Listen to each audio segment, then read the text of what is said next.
अंतरावर ताठ मानेनं उभा आहे पुरंदर आणि त्याचा जोड किल्ला वज्रगड. बहामनी, बिदरशाही, आदिलशाही असा प्रवास करत ऑक्टोबर 1656 मध्ये हा किल्लेदार महाराजांनी मिळवला. तेव्हा फतेखान स्वराज्यावर चालून आला. स्वराज्यावरचं पहिलं मोठं आक्रमण पुरंदरगडानं आपल्या रुंद छातीवर झेललं आणि परतवून लावलं. महाराजांना मोठा विजय मिळाला. या विजयापाठोपाठ काही महिन्यातच पुरंदरनं स्वराज्याला अजून एक गोड बातमी दिली. 14 मे 1657 पुरंदरावर शंभूराजांचा जन्म झाला.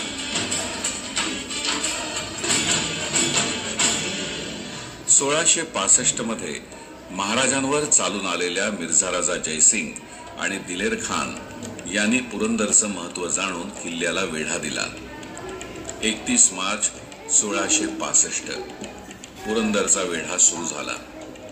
उत्तरेकडून नारायणपूरच्या दिशेनं खुद्द मिर्झा राजे आणि दिलेर खाननं छावणी टाकली, तर पुरंदरच्या पिछाडीवर म्हणजे दक्षिणेकडून दाऊद खान, रायसिंग राठोड, रामसिंग वगैरे मोर्चे लावून बसले.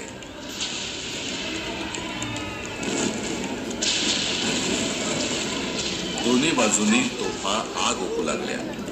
गडावरूनही तितकंच तिखट उत्तर मिळायला लागलं, कारण किल्ल्यावर नवीनच नामजात झालेला मोरा होताच तितका तिखट. मुरारबाजी देशपांडे. जावळी स्वारीत महाराजांना लाभलेला एक हिरा. पुरंदर आणि वज्रगड हे जोड किल्ले होते. वज्रगड पडल्यास पुरंदर जिंकणं सोपं होईल हे दिलेर खानानं ओळखलं. त्यानं त्याचं पूर्ण लक्ष वज्रगडावर केंद्रित केलं. 3 प्रचंड तोफा त्यानं वरती चढवायला सुरुवात केली. अब्दुल्ला खान, फते लष्कर आणि महेली तिन्ही अगडबंब तोफा प्रत्येकी 3-3 दिवस झगडून एका पाठोपाठ एक करत दिलेर खानला हव्या त्या ठिकाणी पोहोचल्या.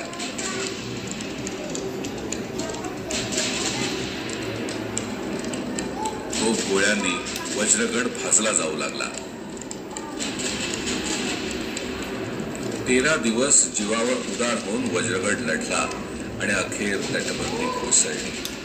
वज्रगड पडला आणि पुरंदरच्या गळ्याला फास पडला. दोन्ही किल्ल्यातील भैरवखिंड आणि शेजारची माची मुघलांकडे गेली. तरी नंतरचा 1.5 महिना पुरंदर दात ओठ खाऊन भांडत होता. मिर्झा राजांनी भैरवखिंडीत धमधमे उभारून पुरंदरच्या सफेद बुर्जावर तोफांचा मारा सुरू केला. सफेद बुर्जाला तडे जाऊ लागले. मराठ्यांचा दारुगोळा दुर्दैवानं याच भागात होता आणि एके दिवशी अपघातानं त्या दारुगोळ्यानं पेट घेतला आणि 80 मराठे त्या प्रचंड स्फोटात मारले गेले.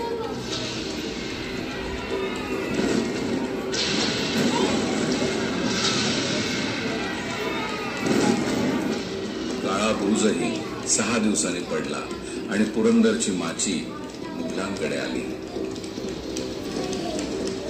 हा जिव्हारी लागलेला घाव मुरारबाजींना सहन झाला नाही. त्याने सुलतान ढवा करायचं निश्चित केलं. खालून दिलेर खान देखील 5000चं सैन्य घेऊन एल्गार करायला पुढे सरकला. बाले किल्ल्यावरून 700 मराठे उतरले. प्रचंड लढाई सुरू झाली. काळ भैरव पुढे सरकत यावा तसे मुरारबाजी पुढे पुढे सरकत होते. मुघल कच खाऊन मागे हटू लागले. त्यांचा तो अतुलनीय पराक्रम बघून दिलेर खाननं त्यांना हाक मारून थांबवलं आणि मुघलांना येऊन मिळाल्यास मोठं बक्षीस मिळेल असं सांगितलं. मुरारबाजी पराकोटीचे संतापले. अरे मी शिवाजी राजाचा शिपाई, तुझा कौल घेतो की काय? चिडलेले मुरारबाजी आता दिलेर खानच्या दिशेने सरकू लागले. अखेर दिलेर खाननं स्वतः बाणानं मुरारबाजींच्या कंठाचा वेध घेतला. मुरारबाजी पडले. मराठ्यांनी माघार घेतली. ते शौर्य पाहून खुद्द दिलेर खानची बोट तोंडात गेली. हे कैसा सिपाही खुदाने पैदा किया. मुरारबाजी पडल्यावरही तब्बल महिनाभर पुरंदर लढत राहिला. दोन्हीकडील प्रचंड मनुष्यबळ कामी येऊ लागलं. अखेर नाईलाजानं महाराजांनी मिर्झा राजांशी तह केला. 23 किल्ले आणि 4 लाख होनांचा मुलूक महाराजांना बादशाला द्यावा लागला. हा डाव मिर्झा राजांनी जरी जिंकला असला तरी पुरंदरच्या धुरंदराने आपलं नाव इतिहासात कायमचं कोरून ठेवलं.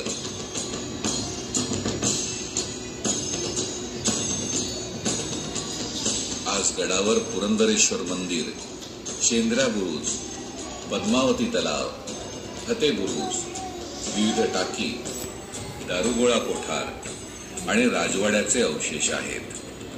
गडाच्या सर्वोच्च माथ्यावर केदारेश्वर मंदिर आहे.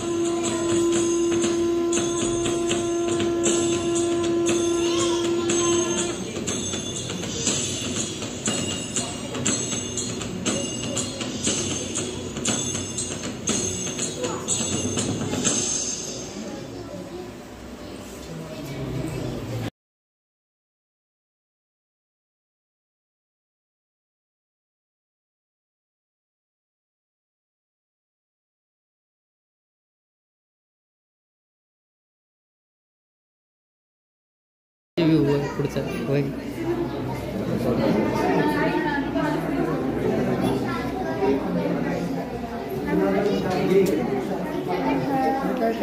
हॉल बस